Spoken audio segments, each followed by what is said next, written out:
Di akhir masa jabatan, Presiden Joko Widodo melantik 3 wakil menteri di kabinet. 2 dari 3 wakil menteri yang dilantik Presiden merupakan orang yang dekat dengan Presiden terpilih Prabowo Subianto. Pemberian posisi wakil menteri di masa transisi pemerintahan ini dinilai sebagai upaya yang bermuatan politis dan sebagai upaya magang untuk persiapan di kabinet berikutnya. Bersediakah saudara-saudara untuk diambil? Presiden Joko Widodo melantik 3 wakil menteri di Istana Negara Jakarta pada Kamis 18 Juli lalu. 3 wakil menteri yang dilantik adalah Wakil Menteri Keuangan Thomas Djuwandono, Wakil Menteri Pertanian Sudaryono, dan Wakil Menteri Investasi Yulio Tanjung. Hari ini saya diangkat sebagai Wakil Menteri Keuangan 2 ya, di Kementerian Keuangan oleh Bapak Presiden Joko Widodo.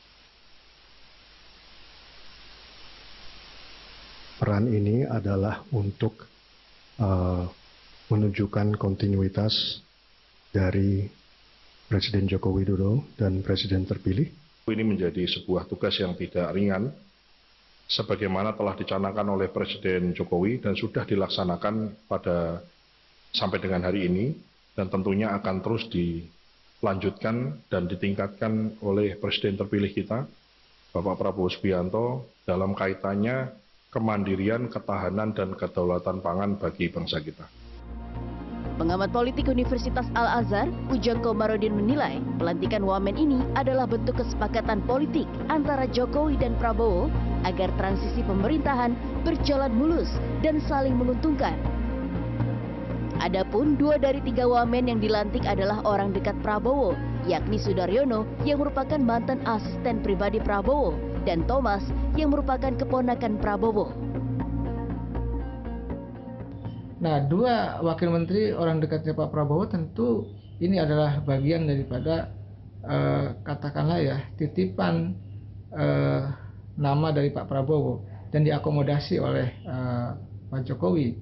Lalu ya tentu Pak Jokowi juga berharap ketika pemerintahan itu dikendalikan oleh Pak Prabowo dan Gibran nanti, pemerintahan baru di 20 Oktober 2024 ke depan, tentu Pak Jokowi juga ingin punya tempat, ingin punya penghargaan di mata Prabowo dan ingin ya punya akses politik dan lain sebagainya di masa kepemimpinan Prabowo nanti.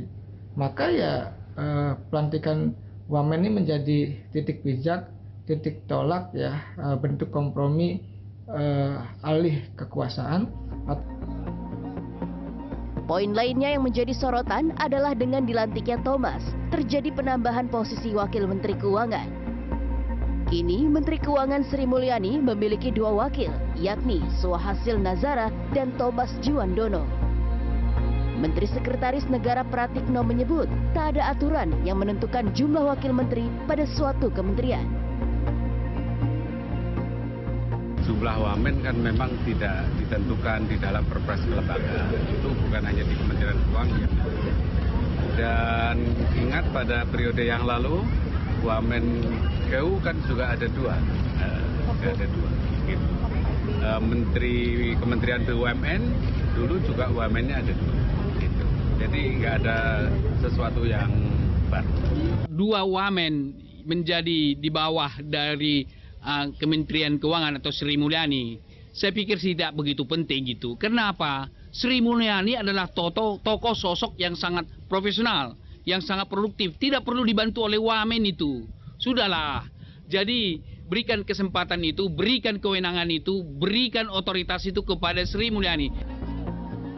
Bukan tak mungkin penempatan posisi wamen di masa transisi pemerintahan Jokowi Ma'ruf dan Prabowo Gibran juga sebagai upaya Prabowo mempersiapkan orang pilihan untuk kabinet berikutnya.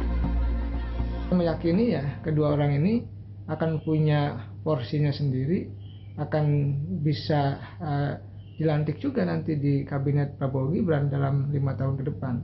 Jadi ini saya katakan prakondisi proses magang ya, proses agar keduanya punya pengalaman di pemerintahan, agar keduanya punya portofolio pengalaman di kabinet, sehingga ketika Pak Prabowo dan Gibran memilih keduanya di kabinet yang baru nanti gitu, itu sudah tidak ada persoalan, sudah tidak ada masalah, karena dianggap punya pengalaman, dianggap punya portofolio, ya dianggap tahu persoalan-persoalan di kementeriannya itu. Sementara wakil menteri lainnya yang turut dilantik di masa transisi berasal dari kalangan non-parpol, yakni Yulio Tanjung menjadi wamen investasi. Meski tak yakin dapat membawa investor asing masuk IKN dalam 3 bulan sisa masa jabatan, peran Yulio memastikan akan mengawal kebijakan investasi agar berkontribusi pada pertumbuhan ekonomi di masa transisi pemerintahan. Penunjukan wakil menteri memang merupakan hak prerogatif presiden. Namun, sosok yang ditunjuk oleh presiden diharapkan tidak hanya berdasarkan faktor kedekatan saja, namun juga memiliki kompeten dan juga memiliki semangat kerja untuk membangun negeri. Tika Beremau, Devi Fitriani, Jakarta.